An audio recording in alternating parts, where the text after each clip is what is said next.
শতবর্ষে তার প্রতি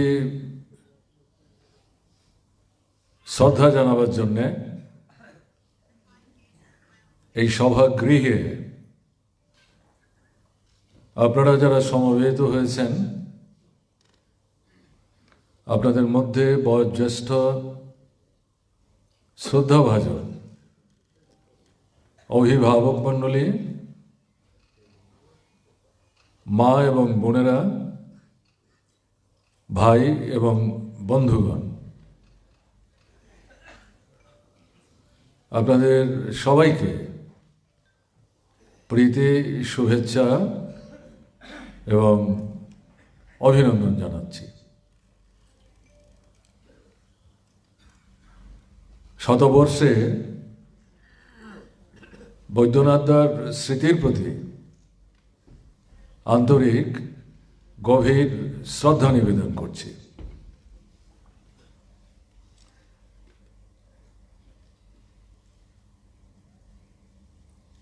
আমাদের পৃথিবীর, সমাজের ইতিহাস তৈরি করেন মানুষ তাদের সংগ্রামের মধ্য দিয়ে। জনগণের সংগ্রামী ইতিহাসের স্রষ্টা এবং নিয়ন্তা। কিন্তু ইতিহাস ব্যক্তির যে ভূমিকা এবং সংগ্রামের ময়দানে তার যে অবদান, এটাকে কিন্তু অস্বীকার করে না। শ্রদ্ধার সাথেই তাকে স্মরণে রাখে এবং ইতিহাস তাকে স্থান দেয়। বৈদ্যনাথ মজুমদার ত্রিপুরার কমিউনিস্ট আন্দোলনে এরকমই একজন ব্যক্তিত্ব। ত্রিপুরার কমিউনিস্ট আন্দোলনের ইতিহাস বৈদ্যনাথ মজুমদারকে বাদ দিয়ে লেখা যাবে না।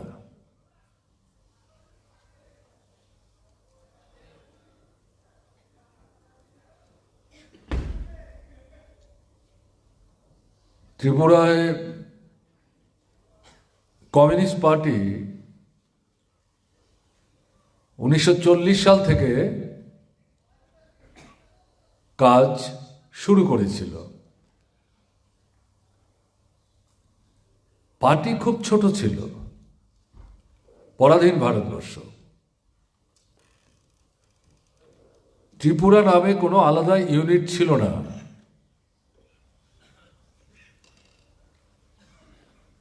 কমিলার সাথে ত্রিপুরাকে মিলিয়ে অবিভক্ত পশ্চিমবাংলার তৎকালীন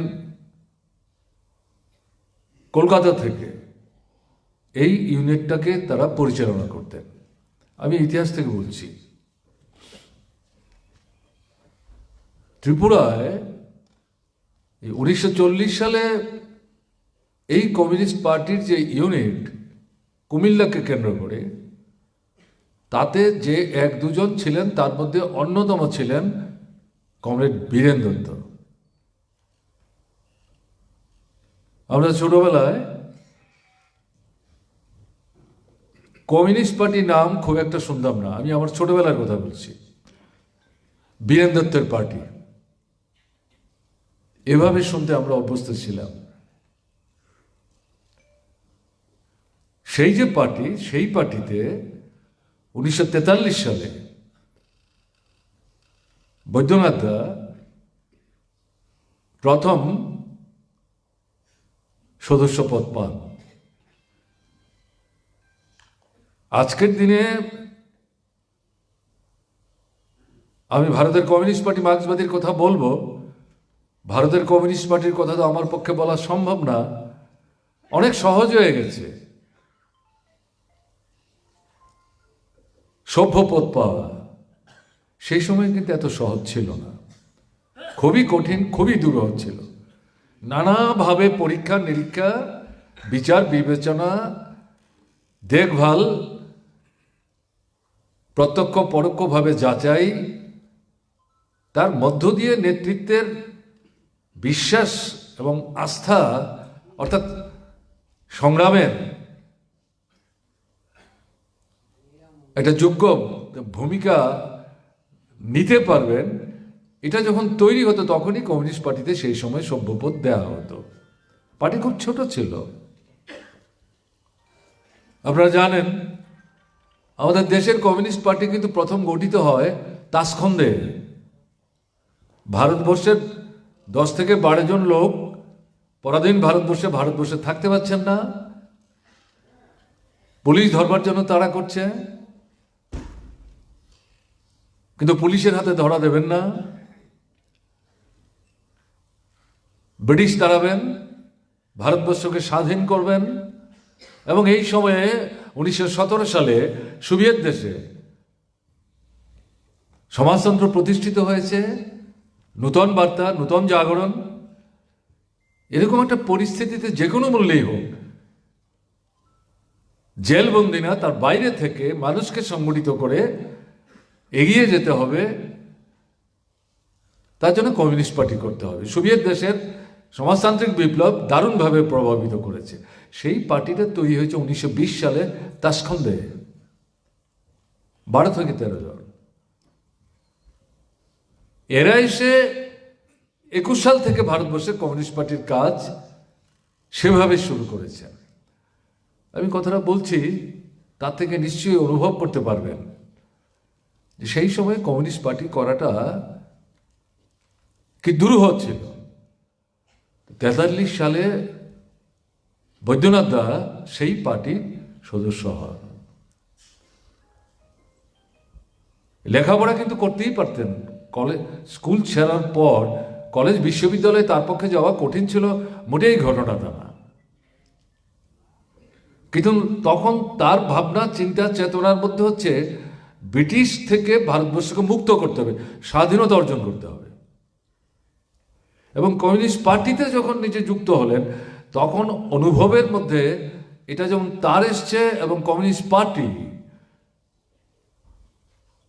সাধারণ মানুষকে নিয়ে স্বাধীনতার সংগ্রাম যখন করছে, শুধু ব্রিটিশ তাড়ানো না, শুধু তথাকথিত স্বাধীনতা অর্জন না,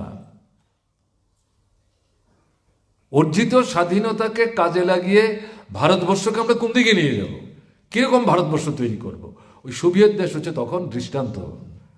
শ্রেণীহীন শোষণমুক্ত সমাজ ব্যবস্থা পত্তন, যেটা কমরেড তপন বলবার চেষ্টা করেছেন। বৈদ্যনাথের ভাবনার মধ্যে এটাই থেকে কমিউনিস্ট পার্টির দিকে আকৃষ্ট করেছে। এবং সেই সময় তিনি যেটা বুঝে নিয়েছেন, ক্যারিয়ার বিল্ড আপ করতে গেলে পরে নিশ্চয়ই আমি কলেজে যেতে পারি, বিশ্ববিদ্যালয়ে যেতে পারি, ডাক্তার, ইঞ্জিনিয়ার হতেই পারি, এগুলোর প্রয়োজন আছে। কিন্তু তার কাছে তখন প্রাধান্য ছিল, আমি একজন না হয় কলেজে গেলাম না, বিশ্ববিদ্যালয়ে গেলাম না, ডাক্তার ইঞ্জিনিয়ার হলাম না, কিন্তু দেশটাকে স্বাধীন করার জন্যে আমার তো কিছু করণীয় আছে, সেটা আমি কেন করব না। এই ভাবনা তাকে লড়াইয়ের ময়দানে সম্পৃক্ত করে নেয়। আমি শুনেছি যে একটা সময়ে তিনি তার জন্মস্থান থেকে স্থানান্তরিত হয়ে যখন ত্রিপুরা আসলেন, কলকাতা ত্রিপুরা দুটো জায়গায় মিলিয়ে তিনি চলাচল করতেন উত্তর পূর্ব ভারতে, পারিবারিক প্রয়োজনে অথবা পরিবারের চাপে। তিনিও হয়তো উপলব্ধি করেছেন পরিবারটার দিকেও বোধহয় একটু নজর দিতে হবে, কিছু করার দরকার আছে, আয় উপার্জন। অল্প সময়ের জন্য কোনো একটা ব্যবসায়িক কাজের সাথে নিজে যুক্ত হয়েছিলেন। কিন্তু তিনি তো বৈদ্যনাথ মজুমদার, তিনি তো শুধু তার নিজের পরিবারের 5, 7, 10, 12 জনের জন্য চিন্তা করার লোক না, সমাজের কথা ভাবছেন। এরকম একটা জায়গায় পরিবারের লোকদের মুখের অন্ন গ্রাসের ব্যবস্থা করার জন্যে নিশ্চয়ই দায়িত্ব পালন করতে হবে। কিন্তু সমাজে যে লক্ষ কোটি মানুষ অভুক্ত অনাহারে দিন যাপন করছেন, মানুষ হিসেবে মানুষের সম্মান নিয়েই ব্রিটিশ শাসিত ভারতবর্ষে তারা বেঁচে পড়তে থাকতে পারছেন না, অবয়ব মানুষের। কিন্তু এই পরিস্থিতিতে ওই ব্যবসা বাণিজ্য অর্থ উপার্জন বৈদ্যনাথ মজুমদারকে বেশি দিন আটকে রাখতে পারেনি, আকৃষ্ট করতে পারেনি। কোনো এক সময় তারই অজ্ঞাতে এই দায়িত্ব থেকে তিনি অব্যাহতি পান এবং তার পরিবারের লোক বুঝতে পারেন তাকে চাপ সৃষ্টি করে লাভ হবে না। 43 সাল তৎকালীন কমিউনিস্ট পার্টির সদস্য প্রয়াত হয়েছেন 2011 সালে। আমরা যদি হিসেব করি, কমিউনিস্ট পার্টি ভাগ হওয়ার পর 1964 সালে ভারতের কমিউনিস্ট পার্টি মার্ক্সবাদী তৈরি হয়। প্রথম দিন থেকে তিনি এই পার্টির সাথে যুক্ত। সেদিক থেকে 1943 থেকেই তার কমিউনিস্ট পার্টির সদস্যপদের হিসেব করতে হবে। তাহলে দেখা যাবে, হিসেব যদি করেন, 68 বছর টানা লাল ঝান্ডা কাঁধে নিয়ে শ্রেণীহীন শোষণমুক্ত একটা সুন্দর সুস্থ সমাজ ব্যবস্থা ভারতবর্ষের মাটিতে প্রতিষ্ঠিত করবার জন্য নিজের সমস্ত জীবনটা উৎসর্গ করে গেছেন। বিরল, ব্যতিক্রমী। ত্রিপুরার অবিভক্ত কৈলাসহর মহকুমা, কৈলাসহর বর্তমান সময়ে কুমারঘাট এবং লংতরাই ভ্যালি, এই তিনটা ছিল একটা মহকুমা। তখন ত্রিপুরায় ছিল 10টা মহকুমা। রাজ্য ত্রিপুরা, জেলাও একটা, গোটা ত্রিপুরাই একটা জেলা। আমরা তখন কলেজে পড়ি। এই 10টা মহকুমায় 10 জন সম্পাদক ছিলেন। তার মধ্যে এই মহকুমার সম্পাদক ছিলেন কমরেড বৈদ্যনাথ দা। বাগানে মালি যেমন চারা গাছ লাগায়, তার গোড়া থেকে ঝোপ জঙ্গল পরিষ্কার করে জল দেয়, সূর্যের আলো জাতি লাগে, নজর রাখে, গরু ছাগল যাতে তাকে খেয়ে শেষ করে দিতে না পারে, তাকে রক্ষা করার জন্য প্রতিনিয়ত নজরদারি করে একে যখন একটা পূর্ণাঙ্গ বৃক্ষ এবং মহির হয়ে পরিণত করে বাগানের মালিক বৈদ্যনাথ মজুমদার। অবিভক্ত তৎকালীন কৈলাসহর মহকুমাতে কমিউনিস্ট পার্টিকে গড়ে তোলার ক্ষেত্রে কমিউনিস্ট পার্টির সংগঠক মালির মতো সেখানে কাজ করেছে। এর চাইতে সহজবোধ কোনো দৃষ্টান্ত এখানকার পার্টি গড়ে তোলার ক্ষেত্রে বৈদ্যনাথ মজুমদার সম্পর্কে উপস্থিত করার কোনো সুযোগ নাই। আমি ভাবছিলাম এগুলি গল্প না। তার সাথে 1968 সাল থেকে তার মৃত্যুর দিন পর্যন্ত আমাদের নিবিড় সম্পর্ক। শুধু ব্যক্তিগতভাবে আমার কথা বলছি না, অসংখ্য নূতন নূতন ছেলে মেয়ে যারা পরবর্তী সময়ে কমিউনিস্ট পার্টিকে একটা বিশাল চেহারা দিয়েছে ত্রিপুরাতে, ভারতের কমিউনিস্ট পার্টি মার্ক্সবাদী।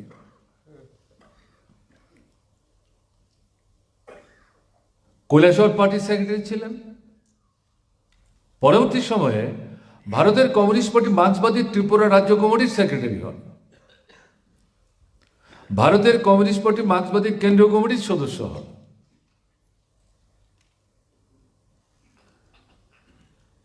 ভারতের কমিউনিস্ট পার্টির গুরুত্বপূর্ণ নেতৃত্বে ত্রিপুরায় বামপন্থী রাজনৈতিক দলগুলো নিয়ে বামফ্রন্ট তৈরি হয়।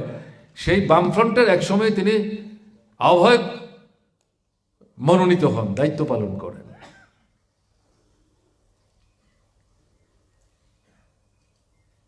ত্রিপুরার কৃষক আন্দোলন, যে সংগঠন সারা ভারত কৃষক সভা তৈরি হয়েছিল পরাধীন ভারতবর্ষে 1936 সালে। সেই সংগঠন সারা ভারতবর্ষে ছড়িয়েছে। লাল ঝান্ডা নিয়ে কমিউনিস্টরা এর মধ্যে থেকে কৃষকদেরকে সংগঠিত করার কাজ করেন।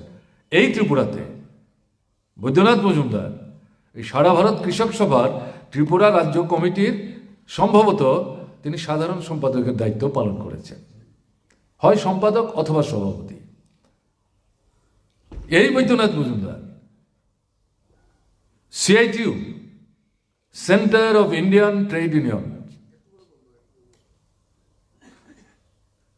1970 সালে এই সংগঠনের গোড়াপত্তন হয় কলকাতায় মহাসম্মেলনের মধ্য দিয়ে। পরবর্তী সময়ে বৈদ্যনাথ মজুমদার এই সংগঠনের ত্রিপুরা রাজ্য কমিটির সভাপতি হন। এই বৈদ্যনাথ মজুমদার 1978 সাল থেকে ত্রিপুরায় প্রথম বামফ্রন্ট সরকার, প্রথম দিন থেকে এই সরকারের মন্ত্রিত্বের দায়িত্ব পালন করেন 15 বছর। বৈদ্যনাথ মজুমদার কিন্তু মন্ত্রী হওয়ার আগে বেশ কয়েকবার এই কৈলাসহরে নির্বাচনে প্রতিনিধিত্ব করেছেন এবং পরাজিত হয়েছেন। বারবারই যখন তাকে দাঁড় করানো হয় তিনি বলছেন, আমাকে নিয়ে আপনারা কেন টানা হেঁচড়া করছেন, আমাকে তো জেতাতে পারছেন না, অন্য কাউকে খুঁজুন না। পার্টি বারবারই বলতো তুমি আমাদের মুখ। পার্টি সিদ্ধান্ত না করতেন না, কিন্তু তাকে এমএলএ হতে হবে। তখন তো সরকার, মন্ত্রিসভা, মন্ত্রী এগুলি তো স্বপ্নেই আসে না। এটা তার কোনো আগ্রহ ছিল না। পার্টি সিদ্ধান্ত, সাধারণ লড়াই তার উচ্চতর পর্যায়ে হচ্ছে ভোটের লড়াই, কাজে তিনিও এটাকে লড়াই দেখতেন। উচ্চতর শ্রেণী সংগ্রামের একটা বহিঃপ্রকাশ। পার্টি সিদ্ধান্ত করেছে দাঁড়াবো, হেরে যেতেন, তার জন্য তার কোনো অন্তর্দাহন ছিল না। আমি দাঁড়ালাম, বারবার হেরে যাচ্ছি, এর জন্য কোনো দুঃখ নাই। লড়াইয়ে এগোনো আছে, লড়াইয়ে পেছনে আছে। একজন কমিউনিস্ট হিসেবে এই যে বোধ, এই যে উপলব্ধি, এটা নিয়েই তিনি ভোটের লড়াইও দেখতেন। আরো অদ্ভুত হচ্ছে, যার কাছে পরাস্ত হতেন তিনি ছিলেন তার শিক্ষক মনীন্দ্র ভৌমিক। এক সময়ে কংগ্রেস শাসিত ত্রিপুরার বিধানসভার স্পিকার ছিলেন। পরাস্ত হতেন, তার সঙ্গে ভোট গণাগণি হতো। বেরিয়ে আসবার জন্য এই মনীন্দ্র ভৌমিকের দুপা ধরে প্রণাম করে ফিরতেন। যখন জিজ্ঞেস করতো তার কাছে হারলেন আপনি, তাকে প্রণাম করছেন, তিনি আমার শিক্ষক। এই তো রাজনীতির লড়াই, তাতে কি হলো? এই হচ্ছে বৈদ্যনাথ মজুমদার। বিশেষ করে নতুন প্রজন্মের যারা, আমি তাদেরকে বলবো, কি শিখবো আমরা? তাহলে আমি যেটা বলছিলাম, 68 সাল থেকে তার সাথে আমাদের যোগাযোগ। কি করে হলো এটা? সেও লড়াইয়ের কাহিনী। লেভির জুলুম চলছে ত্রিপুরায়, কমিউনিস্ট পার্টি সেই সময়ে লড়াই করছে। সোনাইমুড়িতে, এখন যেটা ফটিকরায় পড়েছে, আগে কৈলাসহর ছিল, সেখানে লেভির ধান আদায় করতে গিয়ে গ্রামের কৃষকের সাথে সরকারের পুলিশের সংঘর্ষ হয়। সংঘর্ষ মানে কি, তারা প্রতিবাদ করে, তারা আক্রমণ করে। তাতে রবীন্দ্র মালাকার খুন হয়ে যান। সে ভাত চাষিও ছিল না, তার নিজের কোনো জায়গা জমি নেই। কোনো একজন হয়তো বড় কৃষক তার জমিতে কাজ করতো, তাকে ছোট্ট একটা জায়গা দিয়ে ঘরটর তৈরি করে থাকবার সুযোগ করে দিয়েছে। তার বাড়িতে আমরা গেছি, সেটাও মাঠের মধ্যেই, ফসলের জমিতেই, আমার এখনো মনে আছে। তাকে পুলিশ বুট দিয়ে তার বুককে চেপে ধরে এবং এতে করে রক্ত বমি করতে করতে সে মারা যায়। সচিন্দ্রলাল সিংহ তখন মুখ্যমন্ত্রী। নৃপেন চক্রবর্তী এবং তৎকালীন কংগ্রেস থেকে বেরিয়ে গিয়ে সুখময় সেনগুপ্ত আলাদা দল তৈরি করেছেন, ত্রিপুরা কংগ্রেস বা এরকম কিছু একটা নাম হলেও হতে পারে। তারা দুজন আসলেন এখানকার গ্রামের মানুষ নিয়ে রবীন্দ্র মালাকারের হত্যার প্রতিবাদে তারা প্রতিবাদ মিছিল করলেন। তখন কিন্তু পত্রপত্রিকা আজকের মতো ছিল না। কোথায় টিভি? তখন তো টিভিই নাই। রেডিও মানে একটা পাড়া না, এমনকি গোটা গ্রামের মধ্যে হয়তো কোনো একজনের বাড়িতে একটা রেডিও, তার মানে তো বিশাল ব্যাপার। স্বাভাবিক এই সমস্ত খবর টবর পাওয়া খুব কঠিন। আমরা তখন ছাত্র আন্দোলনে যুক্ত হয়েছি। সেই সময়ে অনেকগুলো ছাত্র সংগঠন মিলে আমরা ত্রিপুরা বন্ধ ডাকলাম এটার প্রতিবাদে, লেভিস জুলুমের প্রতিবাদে, এই কৃষকটা হত্যার প্রতিবাদে। সেখান থেকে আগরতলা শহরে চাঁদা টাদা তুললাম, আমরা এই পরিবারটাকে সাহায্য করব। কৈলাসহরে তো কোনোদিন আসেনি, নাম শুনেছি, জায়গাটা কিরকম। তখন নৃপেন চক্রবর্তীর সাহায্য আমরা চাইলাম, তিনি তখন পার্টির সেক্রেটারি। সেই সময় কমিউনিস্ট পার্টির সাথে এটা মানে যাতায়াত শুরু হয়েছে। আমি তখনও কমিউনিস্ট পার্টির মেম্বার হইনি, আমি তো মেম্বারশিপ পেয়েছি 1969 সালে। তখন আমি পার্টির মেম্বার না, 68 সালে এমএবি কলেজে পড়ি। নৃপেনদা বললেন, সমস্ত ব্যবস্থা করে দিলেন। তখন বৈদ্যনাথ মজুমদারের নাম শুনলাম, এর আগে কিন্তু নামও জানতাম না। কৈলাসহর যাবে, বদ্রীনাথের সঙ্গে দেখা করবে। উনি বৈদ্যনাথ বলতেন না, বদ্রীনাথ। তার যে এরপরে যে মজুমদার আছে এটা আমি জানতাম না, বদ্রীনাথই জানতাম। তখনই আমার মনে খটকা, বদ্রীও একটা টাইটেল, না তো একটা টাইটেল। তারপরে দেখলাম মজুমদার। আমার মাথায় প্রশ্ন একটা লোকের তিনটা করে কি করে টাইটেল হয়, বদ্য একটা, নাথ একটা, মজুমদার একটা। পরে সবটা মানে দূর হলো। যাই হোক, আমি বললাম এটা। আমরা এখানে আসলাম, এই যে মেয়েদের যে স্কুলটা, তার উল্টো দিকে তার বাড়ি। সন্ধ্যার সময় এসে আমরা পৌঁছেছি, উনি অপেক্ষা করছেন আমাদের জন্য। শুনলেন আমাদের কথা, চা বিস্কিট খাওয়ালেন। আমার এখনো মনে আছে, কুকিজ বিস্কিট। তখন কুকিজ, এটাকে আমরা খড়ম বিস্কিট বলতাম। বাস গাড়িকে যেমন আমরা মুড়ির টিন বলতাম, কেন? কারণ এটাতে উঠবার এবং নামার একটাই রাস্তা। মুড়ির টিনেরও তো একটাই মুখ না, এটা তো দুইটা মুখ না। এর থেকে বাসটাকে মুড়ির টিন বলতো। আর এই কুকিজ বিস্কিটটাকে আমরা বলতাম খড়ম বিস্কিট। তা আমরা খাচ্ছি, আবার নিজেরা রিলিজ করছি। বৈদ্যনাথ বসে আছেন। তখন থেকে দেখছিলাম তিনি প্রচন্ড স্মোকিং করেন, বেশি দামের সিগারেট না, 4 মিনার। কথাবার্তা হলো কি করে আমরা সোনাইমুড়িতে যাব। তখন কৈলাসহর কলেজের যে ছাত্র সংসদ, সম্ভবত মনিবেন, তিনি জেনারেল সেক্রেটারি আর ভাইস প্রেসিডেন্ট সিপিআই এর একজন সেক্রেটারি, যিনি তিনি কলেজের হোস্টেলে থাকেন। বলছে তাদের সঙ্গে কথাবার্তা হয়েছে, তোমাদের নিয়ে যাবে, তারা সমস্ত ব্যবস্থা করবে, তোমরা যাবে। ঠিক আছে। সেই সময় কিন্তু কমিউনিস্ট পার্টির অফিসও যায়নি, দেখিনি অফিসটা কিরকম। আমাদের সময় নাই। পরদিন আমাদের নিয়ে গেল ওখানে। সেখানে গিয়ে গ্রামের মানুষের সঙ্গে কথাবার্তা। রবীন্দ্র মালাকারের বাড়িতে আমরা গেলাম। তার স্ত্রীর হাতে আমরা যে টাকা পয়সা সংগ্রহ করে এনেছিলাম আমরা তুলে দিলাম। আমাদের মধ্যে যে দুজন বয়োজ্যেষ্ঠ ছিলেন, মধুসূদন দাস, তিনি পরে কংগ্রেস হয়েছিলেন, এমএলএ হয়েছিলেন, কিন্তু কলেজের ছাত্র সংসদ নির্বাচনে তিনি কোনোদিনই জিততে পারেননি, কিন্তু এমএলএ নির্বাচনে জিতে গেছেন। আর হরিবোধ চক্রবর্তী বলে আমাদের হোমিওপ্যাথিক ডাক্তার ছিলেন, তিনি তখন ছাত্র আন্দোলন করতেন। তারা দুজনে আমাদের মধ্যে একটু বয়োজ্যেষ্ঠ ছিলেন, তাদেরকে দিয়ে বললাম টাকাটা দিন। এখন রবীন্দ্র মালাকারের মা তাকে যখন টাকাটা দেওয়ার চেষ্টা করা হলো, বলো না আমার ছেলের বউর কাছে দাও, তখন জানলাম যে রবীন্দ্র মালাকার বিবাহিত ছিল। বলে সে কোথায়? বলো ওই যে ঘরে। আমি ঘটনাটা বলছি,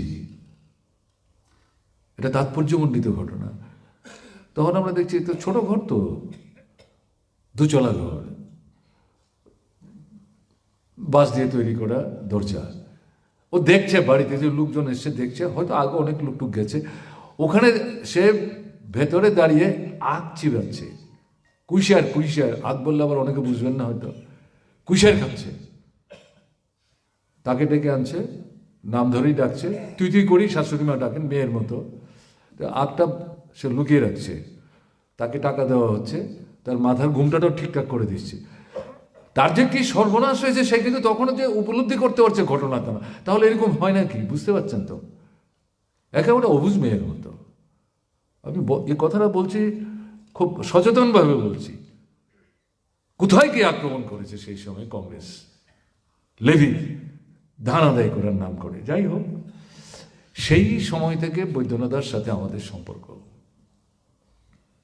এবং ওই যে দীপেনদা বলে দিয়েছিলেন তোমাদের কিছু অসুবিধা হবে, সব বদ্রীনাথ ঠিক করে দেবে, এবং তার সঙ্গে কথা বলার পর সন্ধ্যার পর তার বাড়িতে বসে তিনি যা বললেন, এটা সব কথাবার্তা হয়েছে, অসুবিধা তোমাদের হবে না।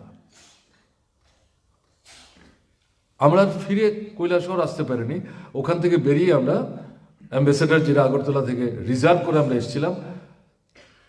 গাড়ির মালিক এবং চালক হচ্ছেন ফটিক রায়, তাকে আমরা ফটিকদা বলে ডাকতাম। তিনি আবার সিপিআই করতেন, বাড়ি তার জয়নগর, বীরেন্দার বাড়ির সামনে দিয়ে যেতে হয়। এই অতীত দিনের কথা কিন্তু এগুলো ভুলে যাওয়ার মতো না। তিনি চালিয়ে এসছেন, তিনি আমাদের চালিয়ে নিয়ে গেছেন। যদি তোমরা আসো তাহলে নিশ্চয়ই দেখা হবে, নাহলে পরে দেখা হবে।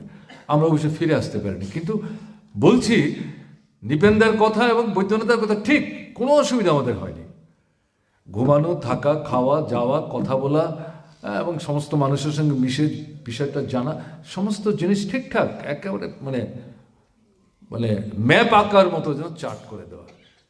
তখনই আমার একটা ধারণা হয়েছে, এ তো সাধারণ লোক না। তো নৃপেন চক্রবর্তী যেমন অসাধারণ, প্রথম থেকে বুঝতে পারছিলাম, সেও তো একজন এরকম অসাধারণ লোকেরই সান্নিধ্যে আমাদের প্রথম যোগাযোগ করার জন্য কৈলাসহর পাঠালো। সেদিন থেকে মনে হচ্ছিল আমার, তখন তপনরা আসেনি কৈলাসহরে, বিমলকেও দেখিনি তখন, যদি আমার ভুল না হয়।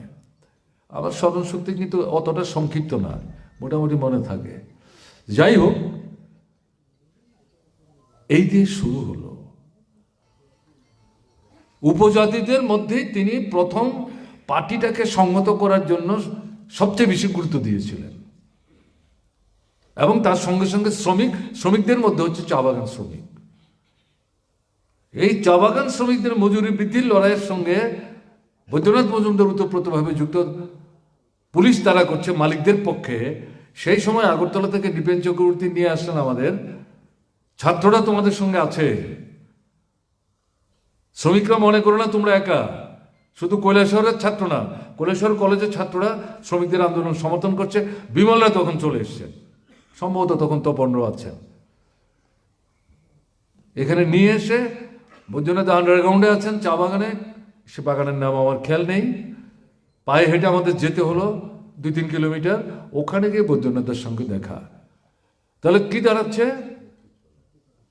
একদিকে উপজাতি জনগণকে সংগঠিত করার জন্য এটা কৃষক আন্দোলনের অবিচ্ছেদ্য অঙ্গ, কৃষক নেতা, আরেকদিকে শ্রমিকদের লড়াইয়ের ময়দানে, বিশেষ করে চা শ্রমিক, তাদের যে লড়াই, মজুরি বাড়ানোর, কত মজুরি বাড়বে, 4 আনা, 8 আনা, আদৌ বেড়েছিল কিনা আমি এখন খেয়াল করতে পারছি না।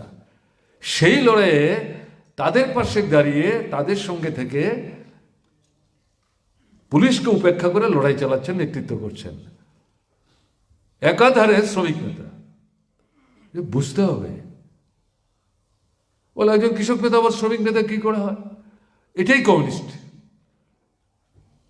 তাকে পার্টি যে দায়িত্ব পালন করার জন্য দেবে, যেখানে এই দায়িত্ব পালন করলে মানুষের সুবিধা হবে, সেই দায়িত্ব আমাদের নিতে হবে। ব্যক্তিগতভাবে একজন কমিউনিস্ট পার্টির মেম্বার হিসেবে পার্টির ভেতরে আমি কি কাজ করতে চাই এটা বলার অধিকার আমার আছে। নূতন যারা তাদের জন্য বলছি, পছন্দ করার অধিকার আমার আছে। কিন্তু শেষ বিচারে পার্টি ঠিক করবে আমার কোনটা করা উচিত হবে। আমার ভাবনাটা সঠিক নাও হতে পারে, অথবা পার্টি মনে করবে না তুমি ওখানে কাজ করতে চাইছো, কিন্তু আমাদের মনে হচ্ছে তুমি ওখানে না করে যদি এখানে করো, এটা পার্টির ভালো মানে তো জনগণের ভালো। কোন জনগণ? শোষিত, বঞ্চিত, নির্যাতিত মানুষ, যাদেরকে শোষণ বঞ্চনার হাত থেকে মুক্ত করার জন্য পার্টি লড়াই করছে, এটাই নিয়ম। বৈদ্যনাথ মজুমদারকে যখন যে দায়িত্ব দেওয়া হয়েছে, কোনো কিছুতে তার না ছিল না। এই হচ্ছে বৈদ্যনাথ মজুমদার। আমি কথাগুলি বলছি এই কারণে, কমিউনিস্ট পার্টি করতেন, কিন্তু বিপন্ন মানুষ যখন তার কাছে সাহায্যের জন্য যেতেন তিনি দল বিচার করতেন না। ধর্ম বর্ণ সম্প্রদায়ের তো প্রশ্নই আসে না, কিন্তু কমিউনিস্ট পার্টির অভিধানে এটা নাই। মানুষ তো মানুষ, ধর্ম তো মানুষকে ভাগ করার জন্য এই পৃথিবীতে শোষকদের স্বার্থের প্রতিনিধিরা তৈরি করেছে। ধর্ম নিয়ে তো কেউ আমরা জন্মাই নাই। পৃথিবীতে যখন মানুষের বিচরণ শুরু হয় তখন কোথায় ছিল ধর্ম? তার নিজেরই খাওয়ার নাই, খাবার তৈরি করতে পারে না, জঙ্গলে গিয়ে খাবার সংগ্রহ করে, পশুপালন, পশু পাখি মারে, এগুলো মারবার অস্ত্র তার কাছে নাই, এই পাথর ছুঁড়ে মারে, গাছের ডাল ভেঙে মারে, এই তো ছিল। কোথায় ধর্ম? তখন একটাই হচ্ছে চিন্তা, কি করে বেঁচে থাকবো। যাই হোক, আমি সেই আলোচনা বিস্তৃত যাচ্ছি না। তাহলে এই জায়গায় দাঁড়িয়ে এই শুধু কৈলাসহর না, শেষ জীবনের বিরাট সময় যখন বিরাট দায়িত্বে তিনি বৃত, আগরতলাকে কেন্দ্র করে কাজ করছেন, দল বেঁধে মানুষ যখন যেতেন, কোনো বাজ বিচার নেই, সবার পাশে দাঁড়াতেন, যেমন এখানে তেমন সেখানে। বিশেষ করে অসুস্থ হয়ে যারা যেতেন, ডাক্তার দেখানো, হাসপাতালে ভর্তি করা, ওষুধের ব্যবস্থা করা, খাবারের ব্যবস্থা করা, চিকিৎসা শেষে বাড়িতে ফিরে আসবে, ভাড়ার টাকা আছে কিনা, অসাধারণ ঘটনা। আমরা করি এখন এটা? আমরা তো বড় বড় নেতা, সময় কোথায়? আরে সময় তো বৈদ্যনাথ মজুমদার আমাদের মতোই সীমাবদ্ধ ছিল, বড় আরো কম ছিল, তার মধ্যে তো এইগুলি করতেন। আরে মানুষের জন্যই তো যে তুমি সমাজ পরিবর্তনের লড়াই করো, সেই মানুষদের মধ্যে কেউ কেউ বিপন্ন অবস্থায় তোমার সাহায্য চাইছে, সেই সময় তুমি বলে কমিউনিস্ট পার্টির কাছে আছে, এখন তোমার অসুখের কথা শোনা যাবে না, ডাক্তারের সঙ্গে কথা বলা যাবে না, কিসের কমিউনিস্ট তুমি? বৈদ্যনাথ মজুমদারের কাছ থেকে কি শিখবো আমরা? একে শুধু ফুলমালা চড়াবার জন্য এখানে এসছি নাকি আমরা? এ তো শিখতে হবে আমাদের। এই ছিলেন বৈদ্যনাথ মজুমদার। পার্টির তহবিলে তখন টাকা নাই, কারণ সেই সময় যে কমিউনিস্ট পার্টি তৈরি হয়েছে সেই সময় এখন এটি অভিজ্ঞতা, নগরে শহরে মধ্যবিত্ত প্রধান জায়গা, বড় বড় ব্যবসা বাণিজ্যের কেন্দ্র, এখানে কমিউনিস্ট পার্টি তৈরি করা কঠিন। মূলত গ্রামে গঞ্জে দূরতম অঞ্চল, পেছনে পড়া মানুষ মাথার ঘাম পায়ে ফেলে রক্ত জল করে এক পেটে খায়, এই মানুষদের মধ্যেই কমিউনিস্ট পার্টি তৈরি করা। পয়সা কোত্থেকে আসবে? তারা নিজেরই খাবার পায় না, তারা কোত্থেকে পার্টিকে দেবে? এরপরেও তাদের কাছ থেকে চাঁদা নিয়েই পার্টি হতো।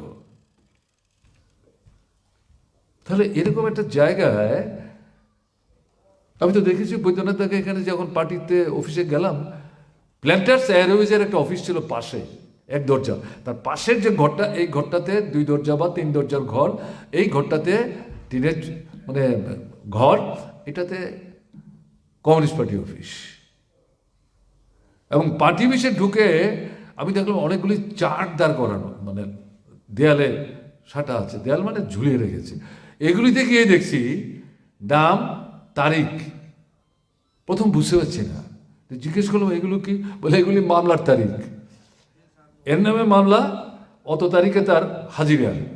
বৈদ্যনাথ দা অফিসে গেলে প্রথম পার্টি অফিসে ঢুকে 1 কাপ চা দেওয়ার কথা বলতেন, সিগারেট তো অনবরত তার জ্বলতই, আর প্রথম এই চার্টগুলি নিয়ে বসতেন, আজকে কোনো মামলা আছে কিনা, কার মামলা, উকিলকে এসছে কিনা, উকিলের সঙ্গে কথা আছে কিনা, কাগজপত্র রেডি আছে কিনা।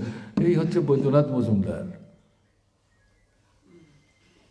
তাহলে তার কাছে গেলে পার্টির তহবিল কোথায়? নিজে যা কিছু 20-25 টাকা 50 টাকা তখন ওয়েস্ট পেতেন, এর থেকেই পয়সা দিয়ে এদেরকে সাহায্য করার চেষ্টা করতেন। তাহলে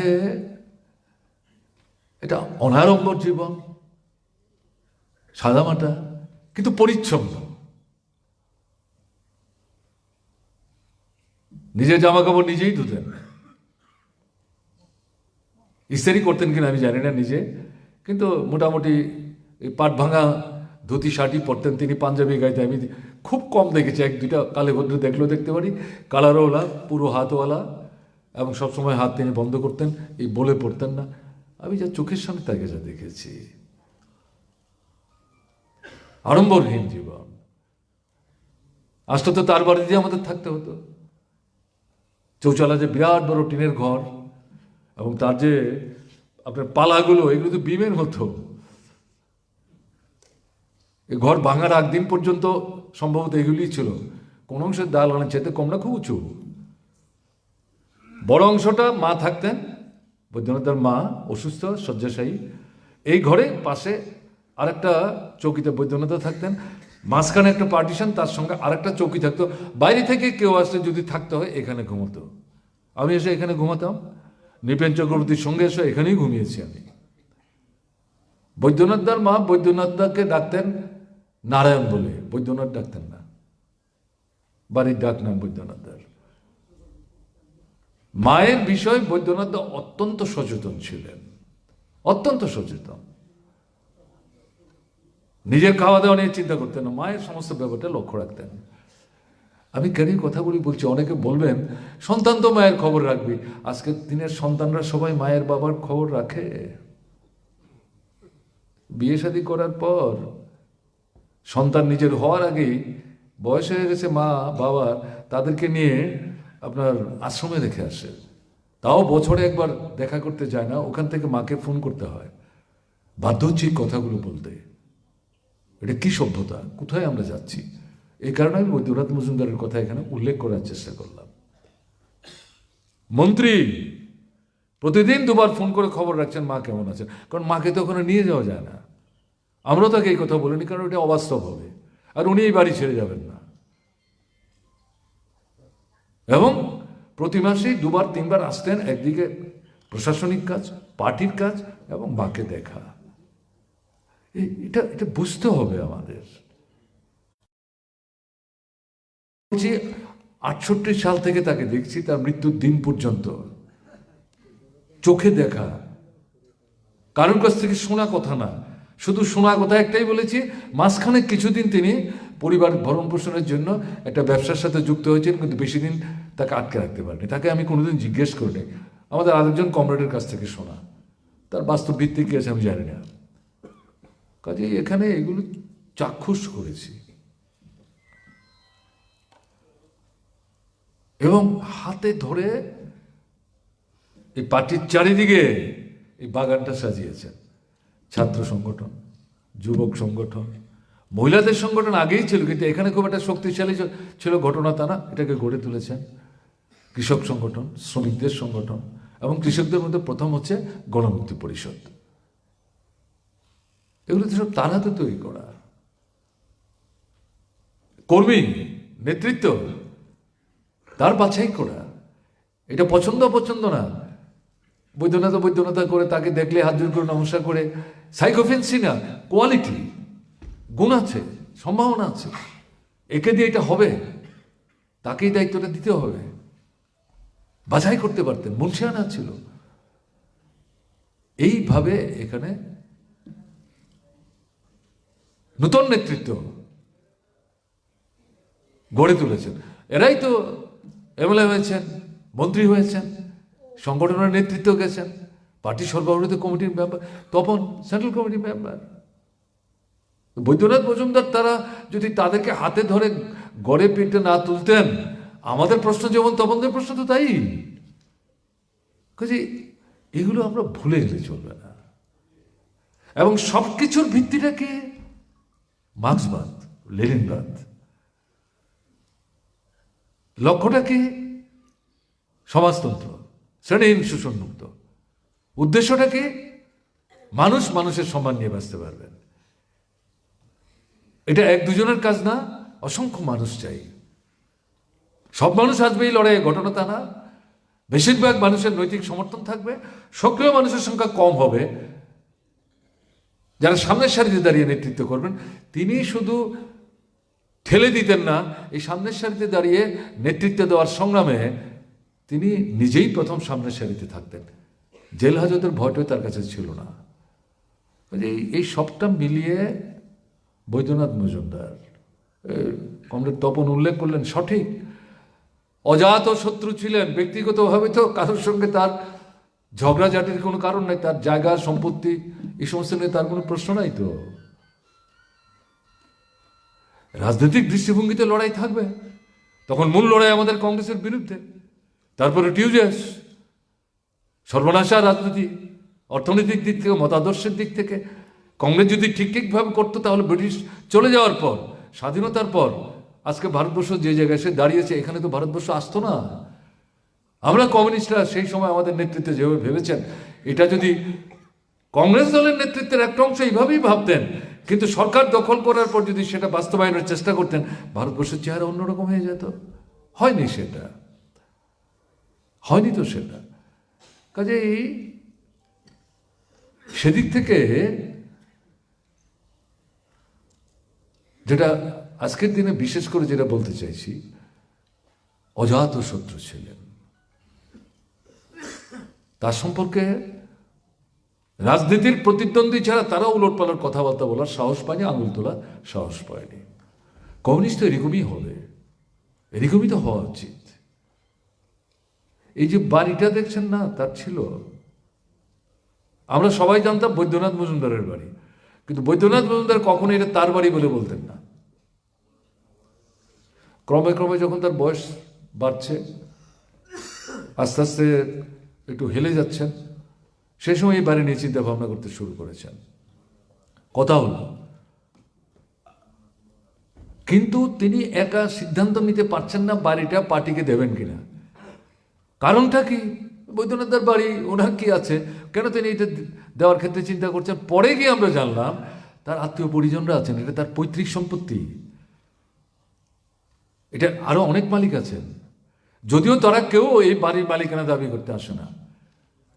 বৈদ্যনাথ মজুমদারের উপলব্ধির মধ্যে, চেতনার মধ্যে, মূল্যবোধের মধ্যে একটা প্রশ্ন আমি দেখে রাখতে পারি। টাট্টি ভাঙলে আমি ঠিক করি, ঘরে চল পড়লে আমি ঠিক করি, কেমন না, গাছ ভেঙে পড়লে আমি কাটিয়ে ঠিক করি, লেট্রিন নষ্ট হলে আমাকেই ঠিক করতে হয়। আমার আত্মীয় স্বজন কেউ যে বাইরে থেকে টাকা পাঠায়, ভাই বোনেরা, ঘটনা তা না, কিন্তু তারপরে এটা যৌথ সম্পত্তি, যৌথ মালিকানা, আমার পৈতৃক সম্পত্তি, আমি তো একটা চট করে সিদ্ধান্ত নিতে পারি না। একদিন বৈদ্যনাথের শেষ পর্যন্ত বললেন যে দেখো, আমি তো একা চট করে সিদ্ধান্ত নেওয়া ঠিক হয়, আমি সবার সঙ্গে কথাবার্তা বলে নিই। আলটিমেটলি সবাই যখন একমত হলেন, তারপরে সিদ্ধান্ত করে বললেন যে না, এটা পার্টিকে দেব, আমরা আমাদের পরিবারের সিদ্ধান্ত আছে। এই হচ্ছে বৈদ্যনাথ মজুমদার। তিনি বলতেই পারতেন তাদের সঙ্গে আমার কথাবার্তা বলার কি দরকার, তারা কেউ খোঁজ নিয়েছে এই বাড়ি, মাঝে অসুস্থ তাকে দেখতে কবার এসেছেন তারা বছরে।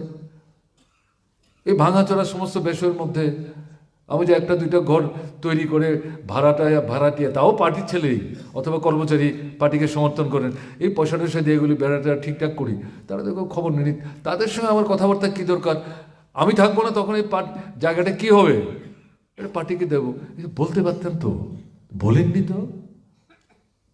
এই জায়গাটা হচ্ছে মৌলিক গুণগত পার্থক্য এবং নীতিবোধ। সবাইকে নিয়ে যে চলতে পারা, এটা একটা সংস্কৃতি, কালচার, আমাদের সবার মধ্যে এটা নাই। কমিউনিস্ট পার্টি এই সংস্কৃতিটা আমাদের শিখতে সাহায্য করেছে এবং বৈদ্যনাথদার মধ্যে তার প্রতিফলন ঘটতে আমরা দেখেছি। আমি সর্বশেষ দৃষ্টান্ত বললাম যে বাড়িটা তিনি পার্টিকে দিয়ে গেলেন। এখন ওখানে একটা তৈরি হচ্ছে, আমাদের জেলা অফিস কেন্দ্র হবে, সেটা পরের প্রশ্ন। আজকের দিনে দেশের যে অবস্থা, রাজ্যের যে অবস্থা, বৈদ্যনাথদার উপস্থিতি প্রয়োজন ছিল। মিছিলে যেতে পারতেন না, হাঁটতে হয়তো পারতেন না, সবাই গিয়ে হয়তো গলা চড়িয়ে 2 গ্লাস 3 গ্লাস জল খেয়েও গলা যখন তার ধরে যেত, বক্তৃতা করতেন, এটা হয়তো করতে পারতেন না। কিন্তু তিনি বেঁচে থাকলে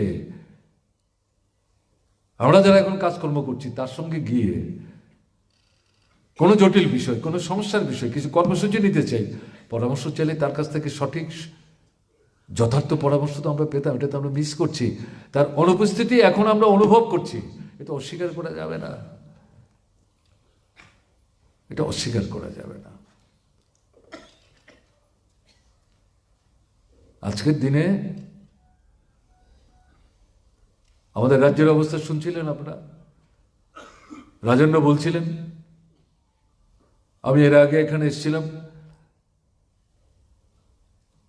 এই পুরনো মোটর স্ট্যান্ডের রাস্তার উপরে আপনারা মিটিং ডেকেছিলেন, সেখানে আমি প্রায় 50-55 মিনিট কথা বলে গেছি, রাজ্যের পরিস্থিতিও বলেছি, এটি আমাদের প্রোগ্রাম ছিল। আমি এটা নিয়ে কথা বাড়িয়ে সময় নেব না। দেশের অবস্থা খুব খারাপ। দেশের অবস্থা খারাপ হলে রাজ্যের অবস্থা কি করে ভালো হবে? একই তো দল। দিল্লি যারা চালাচ্ছেন, রাজ্য তারা চালাচ্ছেন। যারা দেশটাকে ডুবাচ্ছেন তারা রাজ্যটাকে কি করে ভাসিয়ে রাখবেন, এটা আশা করা যায় না। দেশের অবস্থাটা কি? মানে পুরো মাত্রায় গরিব মানুষের শত্রু। আমাদের দেশের স্বাধীনতার পর এই 75 বছরে এমন প্রতিক্রিয়াশীল কোনো কেন্দ্রের সরকার আমরা দেখিনি। জিনিসের দাম বাড়ছে, টাকার দাম কমছে, মুদ্রাস্ফীতি হচ্ছে, কারখানা বন্ধ হচ্ছে, মানুষ কাজ হারাচ্ছেন, রোজগার করতে পারছেন না, কিনবার ক্ষমতা নাই, অনাহারে থাকছেন, অর্ধাহারে থাকছেন, মৃত্যু বরণ করছেন, সন্তান বিক্রি করছেন। এই তো ঘটনা। ত্রিপুরা তাই করছে। দৈনন্দিন ব্যাপার। বেকার সমস্যা, কোটি কোটি ছেলে মেয়ে। গত 50 বছরে বর্ষভিত্তিক শতকরা যে হারে বেকারি বাড়ত, এদের রাজত্বে গত 97 বছরে সমস্ত রেকর্ড ম্লান করে দিয়েছে। সবচেয়ে বড় কথা কি? সংবিধান আক্রমণ করছে। এই সংবিধান নিয়ে আমরা খুব সন্তুষ্ট মনে করার কারণে আমরা কমিউনিস্টরা এই সংবিধান নিয়ে সন্তুষ্ট না, কারণ আমরা তো চেয়েছিলাম শ্রেণীহীন শোষণমুক্ত সমাজ। যাই তারপরেও এর মধ্যে যা কিছু গণতন্ত্রের ছিটে ফেটো আছে এটাকেই আক্রমণ করছে। তার সঙ্গে নাগরিক অধিকারকে আক্রমণ করছে, ভোটকে প্রহসনে পরিণত করছে। ত্রিপুরায় আমরা চাক্ষুষ করছি। ধর্মনিরপেক্ষতা, যে ধর্মান্ধ দৃষ্টিভঙ্গি নিয়ে ভারতটাকে দুভাগ করলো, এমনকি আমরা কমিউনিস্টরা তো তার বিরুদ্ধে ছিলামই। তখন কমিউনিস্ট পার্টির শক্তি আর কি? গান্ধীজি তিনি এটাকে সমর্থন করেননি। 15ই আগস্ট তিনি দরজা জানালা বন্ধ করে ঘরে অনাহারে দিন কাটিয়েছেন, অঘোষিতভাবে মেনে নিতে পারেননি। এটা ইতিহাস পড়ে দেখেছি আমরা, এটা তৈরি করার কথা না। তাহলে এই যে জায়গাটাতে আক্রমণ করছে, কিসের ধর্মান্ধতা? আরএসএস পেছন থেকে নিয়ন্ত্রণ করছেন, বিজেপি সরকার চলছে। কট্টর হিন্দুত্ববাদী, আমি বলবো কট্টর মুসলমান বিরোধী। কিসের কট্টর হিন্দুত্ববাদী? হিন্দুদের মধ্যে গরিব নাই, শ্রমিক নাই, বেকার নাই, অনাহার অর্ধাহারে দিন কাটায় না, সন্তান বিক্রি করে না, ভাবে তাদের কথা। তাহলে কিসের কট্টর হিন্দুত্ববাদী? এরা কট্টর মুসলিম বিরোধী এবং কট্টর এরা খ্রিস্টান বিরোধী। আর কমিউনিস্ট বিরোধী ঠিক আছে, এটা আমাদের জন্য সার্টিফিকেট, আমরা এর জন্য পরোয়া করি না। তারা ঘোষণাই করেছে তাদের প্রধান শত্রু কমিউনিস্ট, মুসলমান, খ্রিস্টান। আমাদের সংবিধানের বিরুদ্ধে ধর্মচর্চা, রাষ্ট্রের সঙ্গে ধর্মের কোনো সম্পর্ক নাই। সব ধর্ম রাষ্ট্রের কাছে সমান। কে কোন ধর্ম করবে না করবে তিনি ঠিক করবেন। তিনি যদি মনে করেন তিনি ধর্মান্তরিত হবেন। বাবা সাহেব আম্বেদকর হিন্দু ধর্ম ছেড়ে দিয়ে তিনি বুদ্ধ ধর্ম অবলম্বন করলেন কেন? ক্ষোভে থেকে, বিক্ষোভ থেকে। হিন্দু ধর্মের নামে জনগণের মধ্যে যে বিভাজন এবং তাদের জীবনের যে মৌলিক সমস্যা, এ নিয়ে কোথায় হিন্দু ধর্মের চিন্তা ভাবনা? ওখান থেকেই তিনি বুদ্ধ ধর্ম অবলম্বন করলেন। তার যে জীবনের ইতিহাস, কেন তিনি বুদ্ধিস্ট হলেন, এর পড়তে গেলে আপনারাও পাবেন। আমি তো সেই পড়েই বলছি, এটা তো আমার তৈরি করার কথা না। আমি তো আর বাবা সাহেব আম্বেদকরকে সামনাসামনি দেখিনি। কাজে এই জায়গায় দাঁড়িয়ে এই যে সংবিধান, আমাদের সংবিধানের মুখবন্ধে এটা লেখা, এটার উপর আক্রমণ করছে। এখন তো এরা নতুন করে সংবিধান ছাপাচ্ছে। ওই স্বাধীনতার পরে যে 50 সালে যে সংবিধান তৈরি হয়েছিল তাতে ধর্মনিরপেক্ষতা এবং সমাজতন্ত্র ছিল না। ইন্দিরা গান্ধী পরে যুক্ত করেছেন। এখন তারা বলছেন ওই দুটো বাদ দিয়ে যখন দিচ্ছে, অনেকে প্রশ্ন তুলছেন এটা কোন সংবিধান দিচ্ছেন? বলে ওই তো প্রথম সংবিধান। বলে এই শব্দ দুটো কোথায়? বলে না, এগুলি তো ছিল না। অনেকেই প্রশ্ন করছেন, আমরাও প্রশ্ন করছি। তাহলে সেই সংবিধান তৈরি হওয়ার পর এখন পর্যন্ত 122 থেকে 150টা যে সংশোধনী যুক্ত হলো, এগুলো তো সংবিধানের মধ্যে আছে। এগুলোতে বাদ দিলেন না, এগুলো নিয়েই তো আপনি সংবিধান দিচ্ছেন, শুধু বাদ দিচ্ছেন সমাজতন্ত্র আর ধর্মনিরপেক্ষতা। উদ্দেশ্যমূলক কি সরকার চলছে দেখছেন আপনারা? যে প্যালেস্টাইন, গাজা আক্রমণটাকে, আক্রমণ তো মুসলিমদের বিরুদ্ধে, ইসরায়েল সামনে, পেছনে কে মার্কিন সাম্রাজ্যবাদ, কে সমর্থন করছেন? 24 ঘন্টার মধ্যে আমাদের দেশের প্রধানমন্ত্রী আপনার এই যে মুঠোফোন আছে, এই ফোন করে ইসরায়েলের যে প্রধানমন্ত্রী কট্টর মুসলিম বিরোধী এবং প্রতিক্রিয়াশীল ফ্যাসিস্ট, তাকে বলছে তোমাদের সঙ্গে আমরা আছি। আজকেও যুদ্ধ বন্ধ করো, শান্তি ফিরিয়ে আনো। প্রায় 19,000-এর মতো মানুষ মারা গেছেন, 70% মহিলা এবং শিশু। মায়ের দুধ খাচ্ছে, এই জায়গায় বোমা পড়ছে, মারা যাচ্ছে মা বাচ্চাটা। মানবিক মূল্যবোধের কথা বলছেন প্রধানমন্ত্রী, ভোট আসলে এই মূল্যবোধের কথা উৎকে উঠে কি পদক্ষেপ নিচ্ছেন? আমি বিস্তৃত যাচ্ছি না, সেটা ওই দিন পথসভায় আমি বলবার চেষ্টা করেছি, শেষ আমি উল্লেখ করছি। এই যে জায়গাটা, ভোট আমাদের সংবিধানের অন্যতম গুরুত্বপূর্ণ, নির্বাচন কমিশন স্বতন্ত্র, এটাকে বগল দাবা করে ফেলেছে প্রধানমন্ত্রীর পছন্দের একজন কেন্দ্রীয় মন্ত্রী আর সংসদের বিরোধী দলের নেতা। আগে কে ছিল? প্রধানমন্ত্রী, সংসদের বিরোধী দলের নেতা এবং সুপ্রিম কোর্টের প্রধান বিচারপতি। এখন এটা বাদ। অর্থটা কি? 3-এর মধ্যে 2। এই দুইজনই হচ্ছেন শাসক দল, এখন হচ্ছেন বিজেপি। বগল দাবা করে ফেলল। এমনি নির্বাচন কমিশন ঠিকঠাক দায়িত্ব পালন করে না, এখন যখন পুরোটাই বগল দাবা করলেন, হয়ে গেল। শুধু তা না, আইন সংশোধন করে এমন কাণ্ড করেছেন, এই কারা কারা নির্বাচন কমিশনে আসবেন তাদের নাম বাছাই করার জন্য একটা কমিটি হবে। এই কমিটিও নরেন্দ্র মোদীর মন্ত্রিসভার সিনিয়র মিনিস্টারদের মধ্যে 1-2 তারাই ঠিক করবেন। তাহলে কি থাকলো?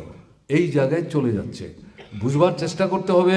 অনেক হয়তো মনে করবেন, আরে এগুলি বলে আপনারা এত সময় নিচ্ছেন, এগুলি কি, আমরা তো খাওয়াটা পাই না। আপনি এগুলি বাদ দিয়ে তো খাওয়ার পাবেন না, চাকরি পাবেন না, বাচ্চা স্কুলে পড়তে পারবে না, হাসপাতালে গিয়ে চিকিৎসা হবে না। এটা বাদ দিয়ে হবে না তো। এবং যখন সরকারের কাছে কোনো জবাব পাওয়া যায় না, তখন মানুষ কোথায় যায়? কোর্টে যায়। সুপ্রিম কোর্ট এটাকে বগল দাবা করার চেষ্টা করছে, কে বিচারক হবে কে হবে না, মাসের পর মাস ফেলে রাখছে। তো এই জায়গাটা প্রচন্ড একটা বিপজ্জনক জায়গায় চলে যাচ্ছে। একদলীয় স্বৈরশাসন বিরোধীদের কোনো মতেই সহ্য করতে পারছে না। আমাদের ত্রিপুরা আমরা প্রত্যক্ষ করছি। অর্থাৎ যে রাস্তায় চলছে বিজেপি RSS এর নির্দেশে, যদি তাকে প্রতিহত করে না যায়, পরিস্থিতির মধ্যে যদি পরিবর্তন আনা না যায়, যেই সংবিধানটা আছে এটাকে যদি রক্ষা করা না যায়, গণতন্ত্রকে যদি পুনঃস্থাপিত করে না যায়, তাহলে ভারতবর্ষে নূতন কায়দায়, আজ থেকে 50 বছর আগে ফ্যাসিজম চিন্তা করলে চলবে না, তার সঙ্গে আজকের পরিস্থিতি মিলালে চলবে না। নূতন পদ্ধতিতে, নূতন কায়দায়, নূতন আজ্ঞেকে এরা মার্কিন সাম্রাজ্যবাদের মদত পুষ্ট হয়ে ভারতবর্ষের বুকে ফ্যাসিবাদ কায়েম করবে। বাঁচবেন কি করে? হিন্দু না মুসলমান, বৌদ্ধ না খ্রিস্টান, উপজাতি না বাঙালি, কেউ রেহাই পাবে না। এরকম একটা জায়গায় দাঁড়িয়ে আজকে আওয়াজ উঠেছে, এদের জনগণ থেকে বিচ্ছিন্ন করো, ক্ষমতা থেকে হটাও। আজকে মিটিং চলছে, 28 দলের মিটিং দিল্লিতে। কি বেরোবে জানি না, কি বেরোবে জানি না, কিন্তু যেটা আমরা মনে করি কমিউনিস্ট পার্টির লোকরা, ভারতের কমিউনিস্ট পার্টি, মার্ক্সবাদী, এ শুধু ভোটের সময় গিয়ে আসন রফা না, মানুষের জীবনের এই যে সমস্যাগুলো, জ্বলন্ত সমস্যা, এগুলোর সমাধান, এবং এগুলো সমাধান করতে গেলে পরে সাংবিধানিক যে অধিকারগুলো মানুষের থাকতে হবে, এগুলিকে রক্ষা, এটা করতে না পারলে পরে কিসের সমঝোতা? ভোটের আগে কে কয়টা আসনে দাঁড়াবেন না, এখনই যেতে হবে মানুষের কাছে। একসাথে যান, যারা যাবেন, যদি না যান আমরা যাব। আমরা ছিলাম একা, আমরা এখন চেষ্টা করছি ঐক্যবদ্ধ হয়ে যেতে। যদি কেউ সেভাবে আসতে না চান, আমরাই যাব, লাল ঝান্ডা ফেলে দেব। কিন্তু আমরা চাইব গণতন্ত্রকে শ্রদ্ধা করেন, বিশ্বাস করেন, ধর্মনিরপেক্ষতার যে আদর্শ, ভারতবর্ষকে ঐক্যবদ্ধ রাখতে গেলে পরে, মানুষের সংগতি বজায় রাখতে গেলে পরে একে যারা শ্রদ্ধা করেন, এরকম যে সমস্ত ব্যক্তি, সংগঠন, শক্তি, দল, সবাই এক জায়গায় আসা দরকার। সবাই মিলে যদি দাঁড়ানো যায়, ইতিহাসের অভিজ্ঞতা সবচেয়ে খারাপ, জনগণের 1 নম্বর দুশ্মন, মহাশক্তিধর বাধ্যতা মনে হয়, তাকে পরাস্ত করা যায়, পরিবর্তন আনা যায়। হিটলার, মুসোলিনি, তোজো, এটা তো ইতিহাসের অভিজ্ঞতা, এটা গল্প না, তো গল্প না। ইন্দিরা গান্ধী জরুরি অবস্থা করেছিলেন না, পরাস্ত হতে হয়েছে, জেলে যেতে হয়েছে, অন্য সরকার এসছে, 1967 সাল থেকে ভাঙন শুরু হয়েছে। একচ্ছত্র আধিপত্য আছে নাকি? রাজ্যে রাজ্যে দেখা যাচ্ছে প্রাদেশিক দল তৈরি হচ্ছে, নতুন নতুন কর্মসূচি। এটাই ঘটনা। মানুষ যদি ঐক্যবদ্ধ হয়, তার যদি দৃঢ়তা থাকে, প্রধান প্রতিপক্ষকে যদি চিহ্নিত করতে পারে, সংকীর্ণতার ঊর্ধ্বে উঠে আত্মকেন্দ্রিক মনোভাব মুক্ত হয়ে, যা বৈদ্যনাথ মজুমদারের জীবনভর দেখিয়ে গেছেন, যেটা আমরা শিখতে চাইছি, আমরা যদি ঐক্যবদ্ধ হতে পারি, অসম্ভব বলে কিছু নাই। অসম্ভব শব্দটা সংগ্রামী মানুষের অভিধানে জায়গা পাবে না, স্থান নাই, তার স্থান নাই। কাজে সেদিক থেকে নিজের শক্তির উপর বিশ্বাস রাখতে হবে, জনগণের যে লড়াকু শক্তি, তার যে ঐক্য, তার উপর বিশ্বাস রাখতে হবে। ফলে আজকের দিনে বৈদ্যনাথ নাই, জীবিত থাকলে এই পরিস্থিতিতে তিনি এই কথাগুলিই বলতেন, বিকল্প ভিন্ন কোনো কথা বলতেন আমি অন্তত মনে করি না, যেমনটা 68 সাল থেকে 2011 পর্যন্ত বৈদ্যনাথ মজুমদারকে দেখেছি। কাজেই এই জায়গায় দাঁড়িয়ে তার প্রতি শ্রদ্ধার নিদর্শন মানেটা কি? তার চরিত্রের এই যে গুণাবলীগুলো, এগুলি আমাদের আহরণ করতে হবে, অনুসরণ করতে হবে, নিজেকে সেভাবে তৈরি হতে চেষ্টা চালাতে হবে। বিশেষ করে আমাদের যুবশক্তি, আমার বয়সী যারা আছেন তাদের ক্ষেত্রেও, আমরা সবাই যে এগুলি করতে পারছি ঘটনা তা না, তাদের কাছে আমি করজোড়ে বলবো, সময় চলে যায়নি, আরো যে কয়েক বছর আপনি আমি বেঁচে থাকবো, অসম্পূর্ণতা যেখানে আছে, আসুন না আমরা বৈদ্যনাথের জীবন থেকে শিখে নিয়ে এই অসম্পূর্ণতাগুলি দূর করার চেষ্টা করি। তাতে বৈদ্যনাথের প্রতি যথার্থ শ্রদ্ধা দেখানো হবে এবং তাকে অনুসরণ করে নিজেকে সেইভাবে সঠাম একজন যথার্থ কমিউনিস্ট হিসাবে দায়িত্ব পালনের জন্য নিজেকে তৈরি করা যাবে। এটা হচ্ছে প্রথম। দ্বিতীয় হচ্ছে, এই পরিস্থিতি থেকে বেরোবার জন্য লড়াই ছাড়া কোনো বিকল্প নেই। ত্রিপুরায় এই যে অনাসৃষ্টি, অরাজকতা, ফ্যাসিস্টসুলভ রাজত্বটা চলছে, কোথায় সরকার? কিসের সরকার এটা? ওই শুনছিলেন, বলছিল এই মঞ্চ বাড়িটা রক্ষা করার জন্য, এটাতে সবটাতে নাকি ঘুণে ধরে গেছে।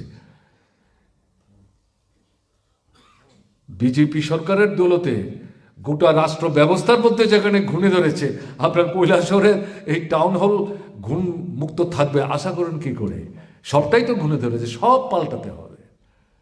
কাজে এই লড়াইয়ের জন্য ত্রিপুরায় নামতে হবে, ভয় পেলে চলবে না। ভালো এসছেন আপনারা। প্রথম তো আমার সন্দেহ ছিল কি হলো, বৈদ্যনাথদার স্মরণ সভা তো আসতে ভুল, ভয় পাচ্ছেন মানুষ। একটা অংশ ভয় আর একটা অংশ সুবিধাবাদ, আমি দুটোই বলছি। কিসের ভয়? কাকে ভয়? তারাই তো ভীত সন্ত্রস্ত। 23-এর নির্বাচনে ওরা পরাস্ত হয়েছে, এরা 38 ভাগ 39 ভাগ ভোট পেয়েছে। ত্রিপুরায় এত কম ভোটে এর আগে কোনো সরকার তৈরি হয়নি। কিসের সরকার এটা? দ্বিতীয় হচ্ছে তার পারফরমেন্স কি? কিচ্ছু নাই, শুধু বক্তৃতার, মন্ত্রীদের মুখের ছবি, তাও সব মন্ত্রীর না। শুনছিলেন কাঞ্চনপুরের মিটিংয়ের কথা, এই করে মানুষ আটকে রাখতে পারবেন? এখনো যারা ভয় পান, আমাদের বন্ধুদের গিয়ে তাদের সঙ্গে কথা বলতে হবে। ঠিক আছে, চট করে হয়তো মিছিলে আসবে না, জানালা ফাঁক করে দেখছে, তারপর ঘর থেকে নেমে আসছে, দরজার বাইরে দাঁড়িয়ে দেখছে, তারপর আস্তে আস্তে দরজা খুলছে, তারপরে একদিন হাত ধরে চলুন না, কত আর ফাঁকে ফুঁকে দেখবেন, চলুন না আমাদের সঙ্গে হাঁটুন না, আস্তে আস্তে নেবেন, জবরদস্তি করবেন না। আর একটা অংশ আরেকটু থেকে আরেকটু দিয়ে তারা সুবিধাবাদী, তারা বামফ্রন্ট সরকার থাকতেও সুবিধা নিয়েছেন, এখনো সুবিধা নেওয়ার চেষ্টা করেন, আবার ভয় পান যদি আবার বামফ্রন্ট সরকার চলে আসে, কাজে দুদিকে রক্ষা করো, গাছেরও খাবো গোড়ারটা তুলবো। হয় নাকি? হয় না। এদের পেছনে ঘুরে সময় নষ্ট করবেন না, পরিষ্কার বলছি আমি। যারা আছেন তাদের নিয়ে এলাকায় পার্টির লোকাল কমিটি মিটিং করুন, এলাকায় ব্রাঞ্চের মিটিং করুন, গণসংগঠনগুলি সক্রিয় করুন, এলাকার মানুষের দৈনন্দিন সমস্যাগুলির উপর ভিত্তি করে গ্রাম ভিত্তিক কর্মসূচি তৈরি করুন। সমস্যা একসাথে 50টার দরকার নেই, 2, 4, 5টা। স্কুলে মাস্টার নাই, হাসপাতালে ডাক্তার নাই, ওষুধ পাওয়া যায় না, ডাক্তার হাসপাতালে রুগীকে ভর্তি করে না, খাবার দিতে পারবে না। কি ব্যাপার চলছে? রাস্তা দিয়ে গাড়ি চলো না, সন্তান সম্ভব মা, তাকে হাসপাতালে আনার গাড়ি নিয়ে যাওয়া যায় না, কাঁধে করে আনতে হচ্ছে, রাস্তায় মা প্রসব করছে। কিসের সরকার এটা? বুক বাজায় ওরা। কাজে এরকম একটা জায়গায় উঠে দাঁড়ান, ঘুরে দাঁড়ান, রুখে দাঁড়ান, সততা নিয়ে, নিষ্ঠা নিয়ে, সাহস নিয়ে। আপনি সংখ্যায় প্রথমে কম হবেন, তোয়াক্কা করবেন না। বৈদ্যনাথ মজুমদার যখন শুরু করেছিলেন কজন ছিল? কৈলাসহরে কেউ ছিল প্রপারে? আমি তো বললাম, ছামনু ছয়লেনটা দিয়ে শুরু করেছে পার্টির কাজ। দূরতম চা বাগানে গিয়ে চেষ্টা করেছে পার্টি তৈরি করার। শহরে তো পরে এসছে, এরা আসেও দেরিতে, যায়ও আগে। ঠিক আছে, সাপমুন্ডি করার কোনো দরকার নেই। বলে যারাই চাইছেন এই অবস্থা চলতে পারে না, আসুন একসাথে আমরা এগিয়ে যাই। এছাড়া কোনো বিকল্প নাই। এবং এই লড়াইয়ে ভূমিকা নেওয়ার মধ্য দিয়ে বৈদ্যনাথ মজুমদারের অসম্পূর্ণ যে কাজ রেখে গেছেন আমাদের জন্য, আমরা জীবৎকালে সবটা সম্পাদন করতে পারবো কিনা জানি না, কিন্তু আমাদের তো এই কাজটাই করতে হবে। আসুন সবাই মিলে আজকের দিনে তার প্রতি অকৃত্রিম শ্রদ্ধার নিদর্শন হিসেবে আশু দায়িত্ব কর্তব্য প্রতিপালনের জন্য সমবেতভাবে হিন্দু, মুসলমান, বৌদ্ধ, খ্রিস্টান নির্বিশেষে একসাথে আমরা এগিয়ে যাই। এই প্রত্যাশা নিয়ে আপনারা শুনলেন অনেকক্ষণ, আমি কথা বললাম, অনুপ্রাণিত বোধ করছি। আপনাদের সকলের প্রতি কৃতজ্ঞতা প্রকাশ করে আমি আমার বক্তব্য শেষ করছি। বৈদ্যনাথ দার প্রতি আরেকবার আন্তরিক শ্রদ্ধা জ্ঞাপন করছি। ভালো থাকবেন, আমার নমস্কার।